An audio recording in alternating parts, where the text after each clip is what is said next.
नाशिकमध्ये सकल हिंदू समाजाच्या मोर्चावेळी तणाव, बांगलादेशामधील हिंदूंवरील अत्याचाराच्या निषेधार्थ नाशिक बंदची हाक देण्यात आली होती।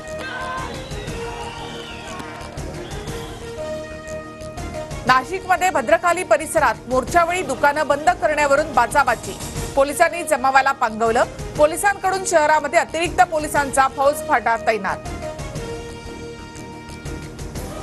सकल हिंदू समाज मोर्चा काढणार नाही तर कोण काढणार, पोलिसांनी मोर्चाला विरोध करणाऱ्यांच्या पाठी सोलून काढाव्यात, भाजप नेते आशिष शेलार यांचं वक्तव्य।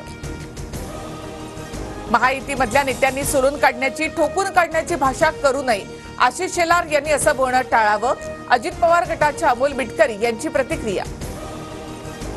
कोणीही कायदा सुव्यवस्था हातात घेऊ नये, नाशिकमध्ये सर्वांनी शांतता राखावी, आमदार देवयानी फरांदे यांचं आवाहन।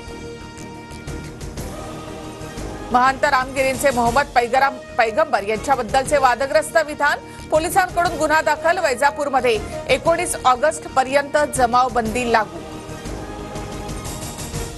रामगिरी महाराजांच्या वादग्रस्त वक्तव्यामुळे वाद, छत्रपती संभाजीनगरमध्ये पोलीस स्थानकासमोर तणाव, रामगिरी महाराजांना अटक करण्याची मुस्लिम समुदायाची मागणी।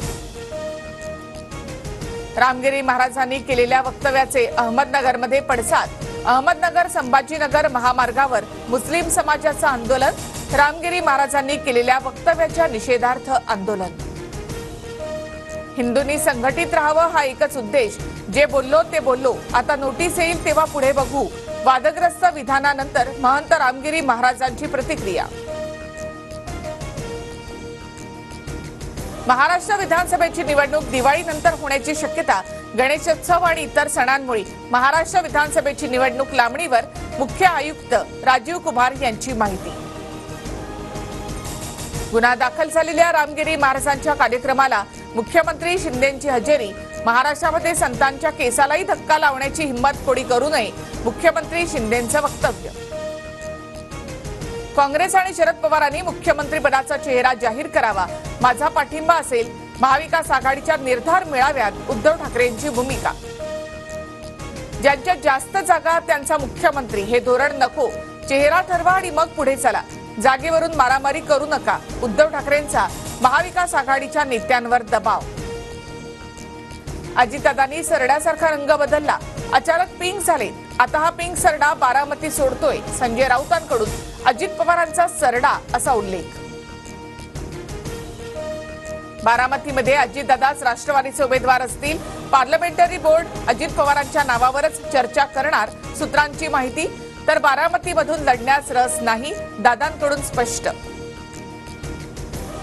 बहिणीचं नातं आमच्या भावांना कळलंच नाही, लोकसभेपर्यंत कुणालाच बहिणी आठवल्या नाहीत, सुप्रिया सुळेंचा अजित पवारांना ट्रोला। महाराष्ट्र संकटात, चित्र बदलण्यासाठी सत्ता बदल गरजेचाच, देशावरील संकटही अजून निवळलेलं नाही, शरद पवारांचा पंतप्रधान मोदींवर निशाणा। आरक्षणाची मर्यादा वाढवण्याचा अधिकार राज्य सरकारला नाही, वक्फ बोर्डावर बिल आणलं तसं केंद्रामध्ये आरक्षणावरचं बिल आणा, आम्ही पाठिंबा देऊ, उद्धव ठाकरेंकडून भूमिका स्पष्ट। महायुतीमध्ये अजित पवार गटाची 80 ते 90 जागांवर लढण्याची तयारी, पक्षाने गोळा केलेल्या मतदारसंघाच्या अहवालासह संभाव्य उमेदवारांवर बैठकीमध्ये चर्चा, सूत्रांची माहिती।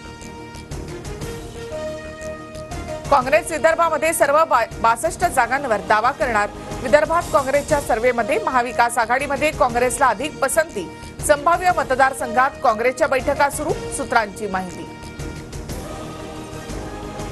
विधानसभा निवडणुकीसाठी प्रहार आणि वंचित पक्षाला अधिकृत चिन्ह, निवडणूक आयोगाकडून वंचितला गॅस सिलेंडर तर प्रहारला बॅट हे चिन्ह बहाल।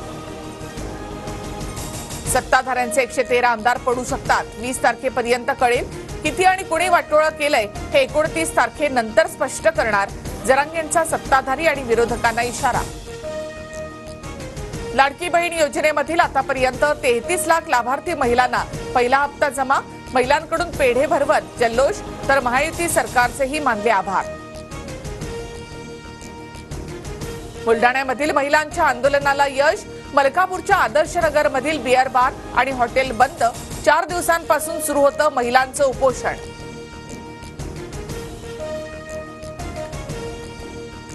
मोहम्मद युनूस यांचा पंतप्रधान मोदींना फोन. बांगलादेशातील हिंदूंच्या सुरक्षेबाबत चर्चा.